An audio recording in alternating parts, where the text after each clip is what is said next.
Насколько я себя помню, я не помню, как я начал ходить, но помню, как я сел на лошадь. Это было, наверное, где-то 4-5 лет. Так и старшие братья. Старшие. Еще раньше сели, говорят, на лошадь. В 6 лет Хасанбек уже выезжал и работал как артист. Да, сколько я себя помню, столько я связан с лошадью. Жизнь даром не прошла, я думаю. Вообще, если человек связан с лошадью, то он приобрел много, я думаю.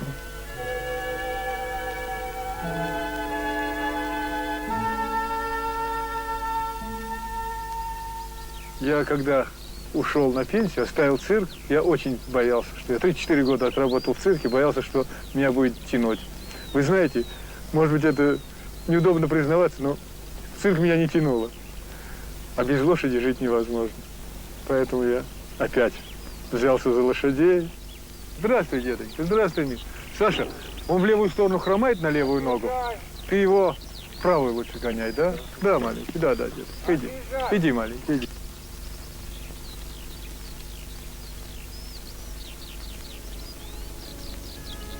Наше дело будет называться «Центр конно-спортивных зрелищ». Мы вообще мечтаем о том, чтобы создать конное ревью и школу каскадеров. Базу, где будет проходить подготовку и актеры, и каскадеры. У нас будут лошади, которые проходят все стадии, дрессуры, выездки. Центр будет называться «Конный центр имени Алибека Кантемирова». Вот, кстати, наше будущее зрелище, которое сейчас называется «Поэма о лошади», мы в этой программе хотим показать именно вот становление дружбы человека и лошади. Вот мы снимаемся в кино, и эти завалы, падения, подсечки, они очень бьют по глазам, по нервам зрителей. Мы хотим полностью ликвидировать это в нашем зрелище. Все будет на доброте, на контакте. Эти завалы будут, ну, лошади будут выдрессированы.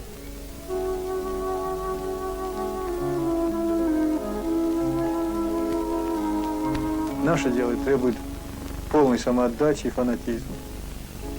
Иначе у меня бы самого руки опустились. Но когда рядом есть такие верные люди, которые до конца пойдут.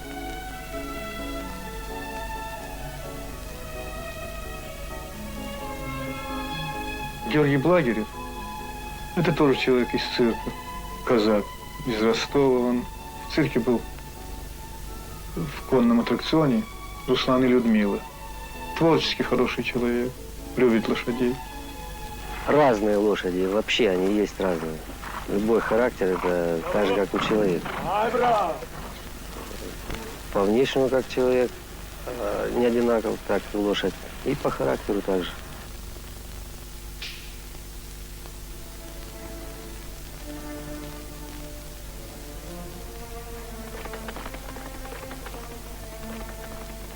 Идеальной лошадью для цирка, для кино можно назвать вот лошадь, которая снималась в фильме «Смелые люди». Это Буян, главный герой фильма. Это лошадь, которую после окончания съемок Семен Михайлович Буденный подарил нашему бате. И она до последних дней, до 30 лет проработала у нас, в нашей труппе. С Буяном на фильме работал Гурзо, а дублировал его Ирбек, мой средний брат. Он его выдрессировал по высшему разряду. Это преданная, умнейшая лошадь.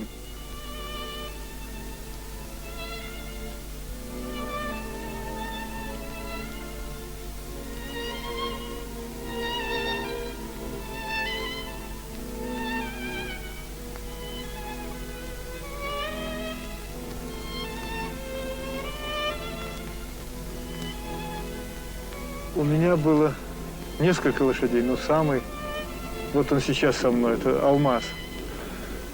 Лошадь, дед которого был лошадью века, его так называли, Квадрат, Орловский рысак. Сейчас я оставил цирк и попросил, чтобы мне его вернули. И цирк пошел навстречу. Союзгосцирк отдал нам его по старости, но он сейчас ведущий жеребец у нас. Мы 8 лет не виделись. И явно у меня действительно... Вот тоже такой момент, когда чуть слезы не выступили на глаза. Он увидел, заржал, на машине стоял, заржал и захлебнулся даже. Прямо до того это было. Неожиданно. Это верная лошадь. Дай Бог, чтобы все люди были такими верными, как эта лошадь.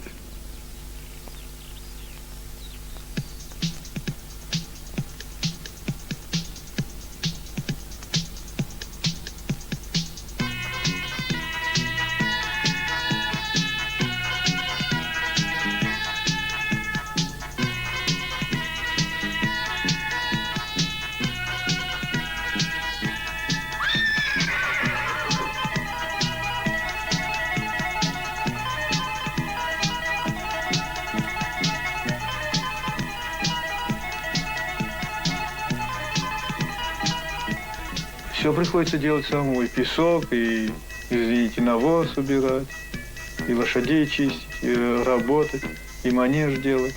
Все приходится самим. Ну, мы не жалуемся. Мы знали, на что идем. Дело новое, трудное, большое. Поэтому не думаем о трудностях.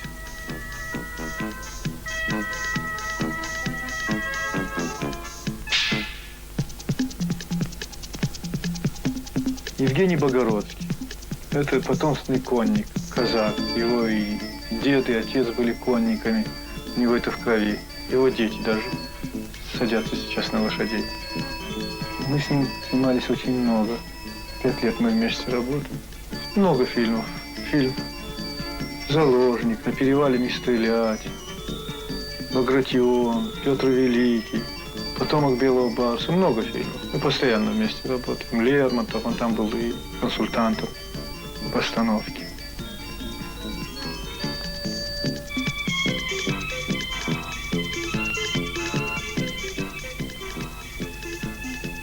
Я дублировал Пороховщикова, он лысый. Вот делали мне лысину тогда. А потом она у меня самого появилась, лысина.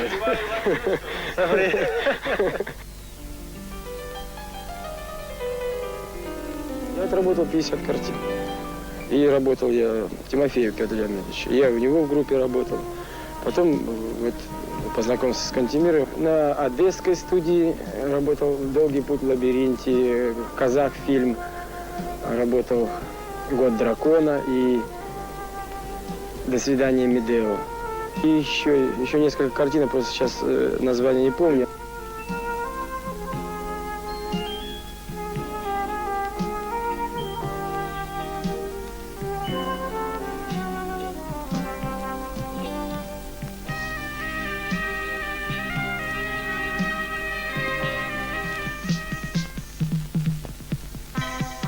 Это старший сын Жени Богородского, Костя. Ему 8 лет, кажется. Он уже сидит на лошади, как заправский конник. И в 2 или 3 фильмах, по-моему, снимался. Там же и в Лермонтове он играл юного Мартынова.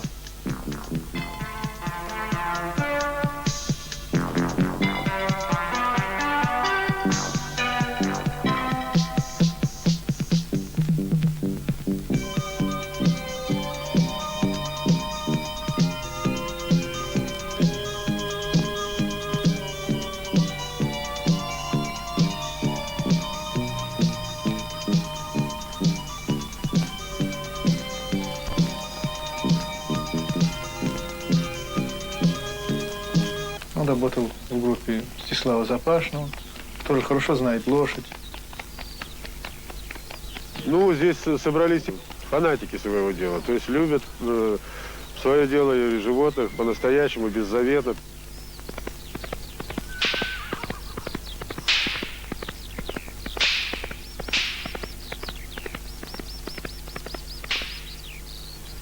Артур Березин мой, можно сказать, лучший ученик. Это бывший цирковой акробат. Он перешел в конники. И сейчас он в Джигитовке делает все важные трюки.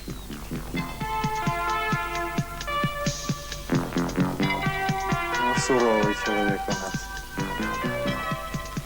Нет, он в меру веселый, в меру серьезный. Мы с ним снимались в нескольких фильмах. Лошадь, она тоже как и ребенок, понимаешь. Его можно наказать, она тебе сдачи не даст, не ответит, понимаешь. А потом, ну, в душе ты уже будешь переживать. Ну, что раз я его наказал, потом всю ночь, в общем-то, до утра ждал, как он меня встретит. А когда этот контакт есть человека с конем и коня с человеком, тогда вот будет, как сказать, Да, большая отдача будет. Я познакомился с Мухтарбеком, в общем-то, и потом он меня привел. Я сел в первую лошадь, я вообще даже не сидел, даже не знал, что такое лошадь. Пришел, бросил номер, пришел к нему, сел, и он мне, ну, наверное, своей душой как-то передал, чтобы я мог смело... Он смог поверить в да, это. Он, человек же не только должен прийти, там, полоскать лошадку, там, и там ее погладить, он должен за ней ухаживать, должен любить как своего ребенка.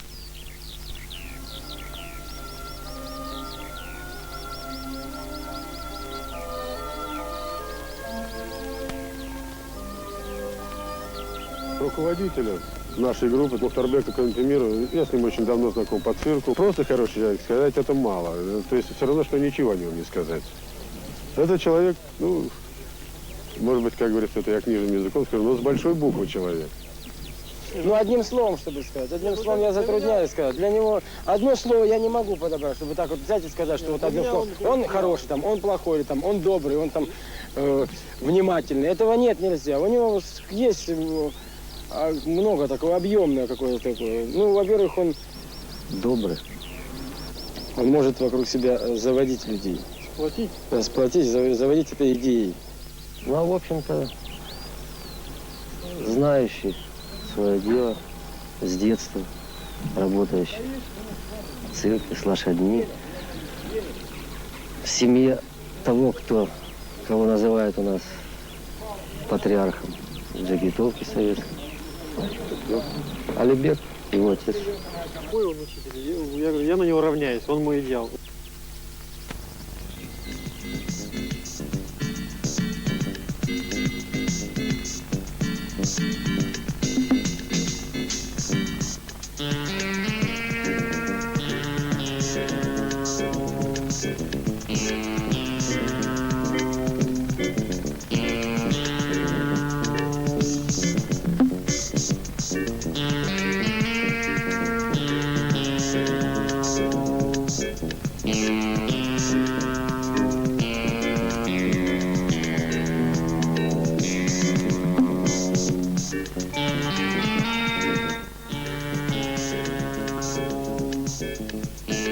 Трюк смотрится, когда он не ради трюка, а ради чего-то. Это элемент в каком-то сложном деле. Творчество, поделенное на смелость.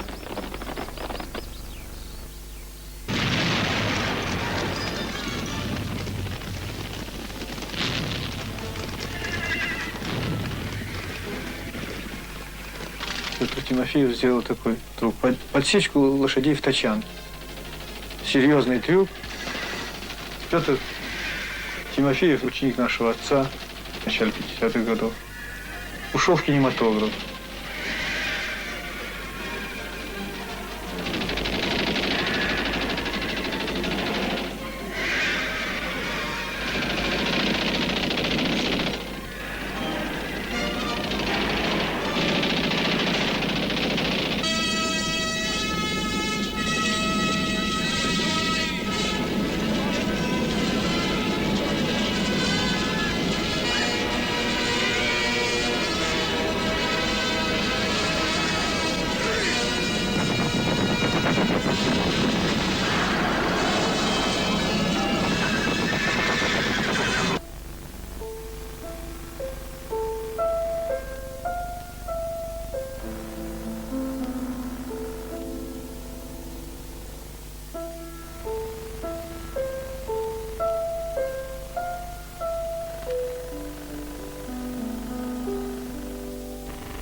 Фильм «Заложник» снимался в Таджикистане, в Исфаре, в горах, в очень суровых условиях. Но фильм настолько интересен был, насыщен трюковой работой, что мы полностью отдавали себя и свои силы.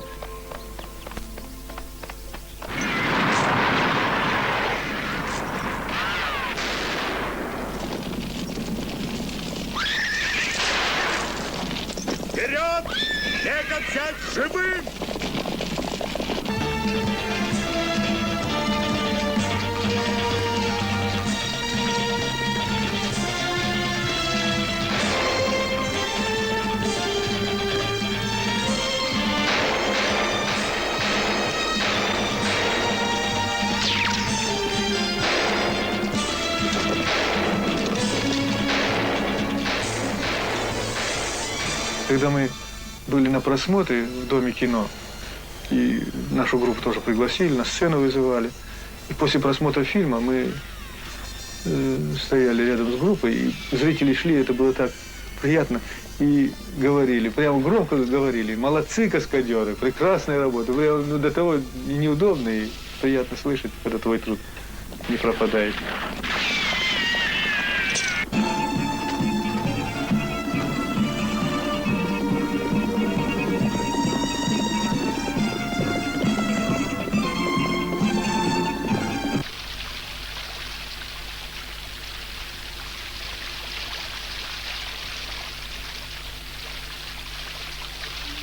Погода, да, нам с погодой не повезло. Мы должны форсированно идти к своему ревью, но сейчас у нас нет закрытого манежа, и поэтому каждый день, каждый час нам дорог.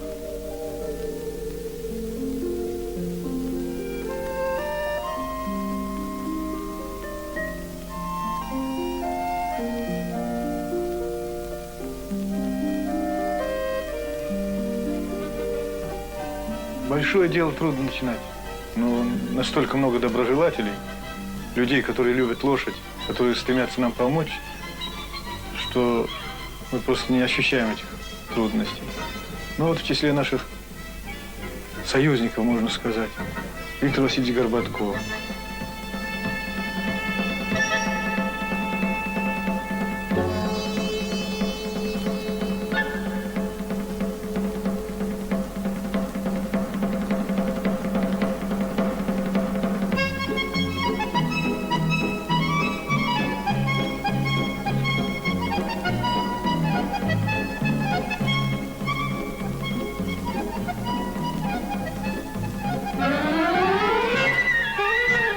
Это моя давнишняя мечта, даже не моя мечта, мечта нашего папы.